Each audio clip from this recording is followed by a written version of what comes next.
Welcome back to Sunrise Daily. I'm just looking through tweets and lots of them just cracking us up. But from what we see here, Mr. Oloyede, I think they talk about the way it was announced in the media. They think it was shoddy.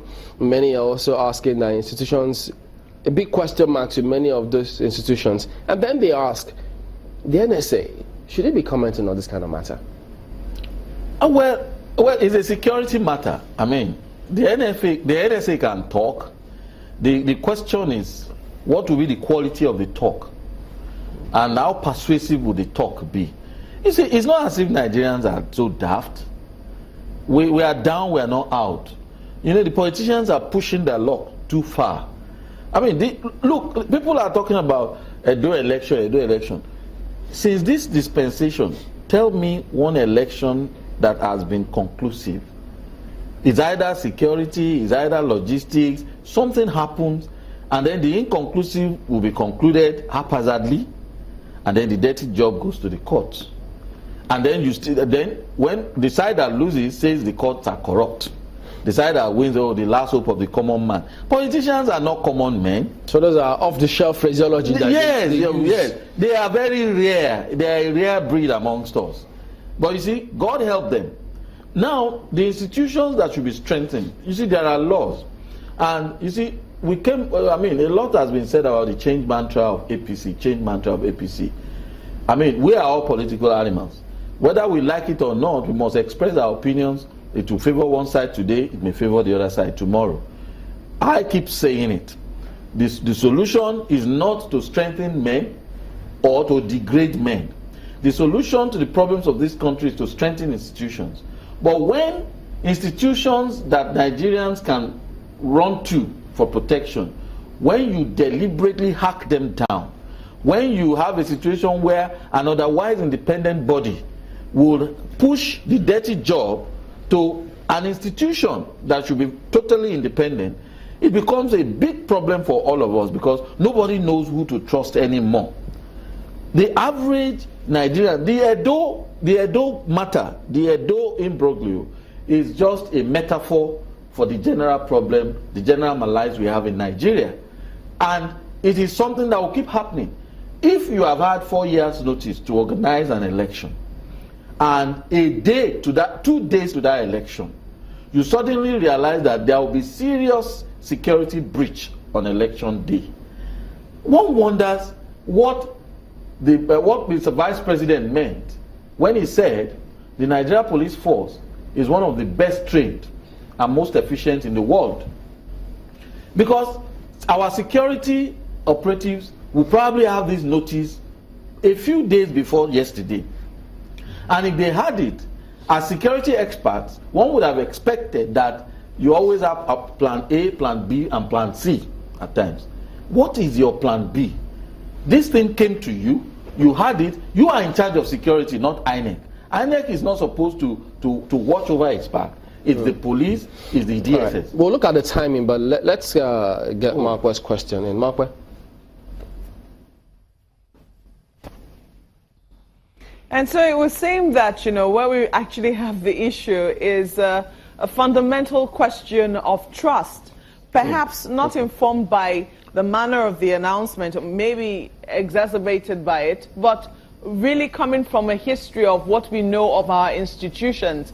So if really there was a credible threat, how else or how do you think that the police could have put it across in such a manner that this information would be credible?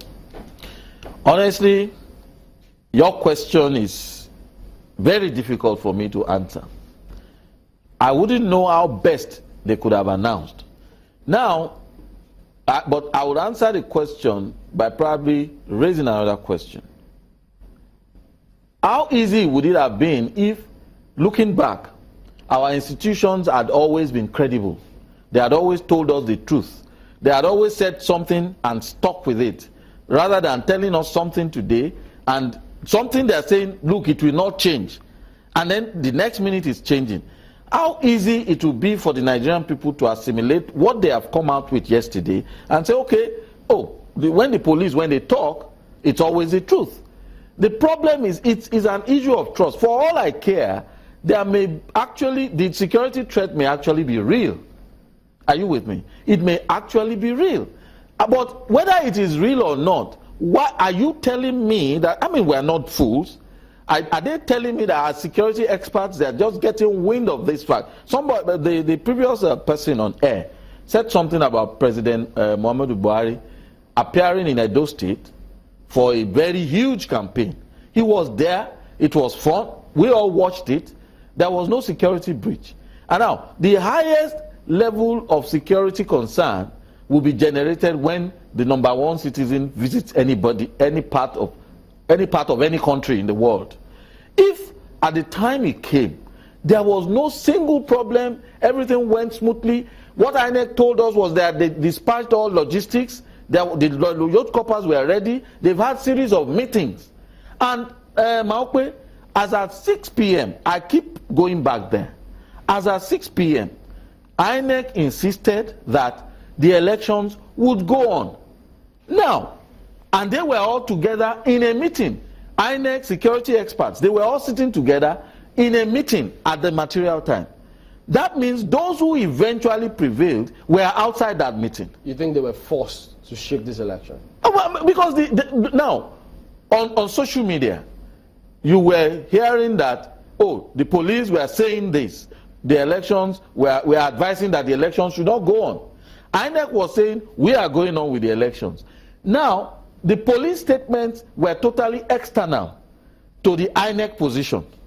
They were saying their own on social media. And so eventually, of course, anybody who has some serious concerns about the security of lives and property, maybe Mr. President, would then have to say, we have to synergize. We have to. So was it a strategy to put INEC under pressure to postpone the election? I suppose so. But when you say, was it a strategy to put, I mean, we can speculate, but we cannot speculate too much. Now, was INEC really under any pressure? I don't think INEC was under any pressure. I believe that there was an arrangement, call it whatever name, army arrangement, political arrangement, INEC arrangement, legal arrangement, illegal arrangement. So could this be positive or negative arrangements? It was negative in so far as it concerns Nigerians and the Edo people. Why would, I mean, it was a hatchet job. Oh. You do the job.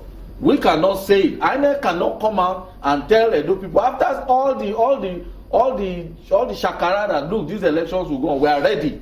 Then they have to push it to somebody to do the dirty job, and that happened to be the police and the DSS. Mr. John Oloyede, a legal practitioner, thank you for coming on today.